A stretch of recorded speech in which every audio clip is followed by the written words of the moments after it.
And welcome back. Well, here on the program, we like to put the farm organization called the Alliance for the Future of Agriculture, or AFAN, in the spotlight. AFAN is connecting us today with the Executive Director of the Nebraska Corn Board. Joining us now is Kelly Brunkhorst with the Nebraska Corn Board. And thank you for being here today, Kelly. I appreciate the opportunity to visit. You bet. Okay, so we want to talk a little bit about the use of atrazine. A draft report issued by the Environmental Protection Agency wants to limit the use of atrazine. So is that bad news for corn farmers? Well, yeah, it's bad news on a couple of fronts. One of them is just pure economics. As we know, we're kind of in that low part of the cycle now with economics being very tight.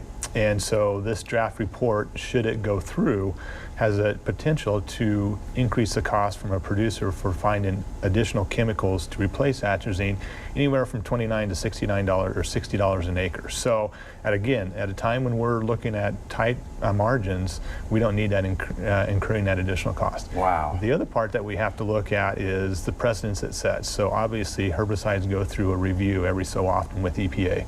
And if this precedence goes through, the concern we have is they will apply this science or lack of science to additional products as they go through their review. Do you know how widely used atrazine is by Nebraska farmers, and maybe also why is the EPA bringing this up? Is there a concern about atrazine? Well, there's been over 7,000 studies that show atrazine's safetiness, and that's been over decades long. And so their own scientific review panel has said, you know, atrazine is a safe product to use. We estimate that over 50% of the corn acres in the state utilize atrazine. We also got to realize that grain sorghum acres are also applied with atrazine. And it's in tank mixes. So not only is it in base form, but it's in 70 different products where atrazine is already pre-mixed into various applications. So why is the EPA taking a stand on it? Well, that's a great question.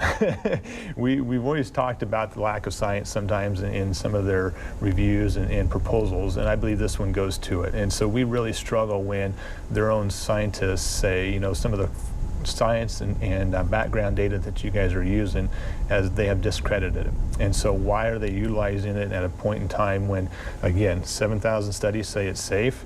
Some of their own scientists are saying we don't agree with some of the science you guys are using in this draft proposal. So we really struggle with that very question too. Yeah, so again, is there a website or is there a place where farmers can go and kind of voice their opinion?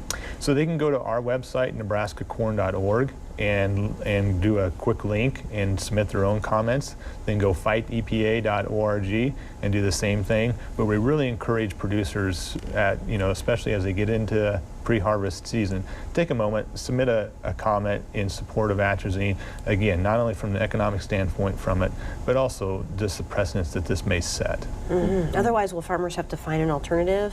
That's right. I mean, your alternatives, again, go with that economics cost of $29 to $60 an acre, and finding those products is tough. Atrazine has been a product that's allowed us to move from more of a conventional tillage operation to no-till and minimum till. And atrazine has been a key product in that risk management strategy to move us. And so as producers, we don't want to go backwards in our tillage practices or our efficiencies, and atrazine has been a base for that opportunity. Okay, well, interesting to hear, and thank you for joining us today. Again, appreciate the opportunity. Okay. Well, it is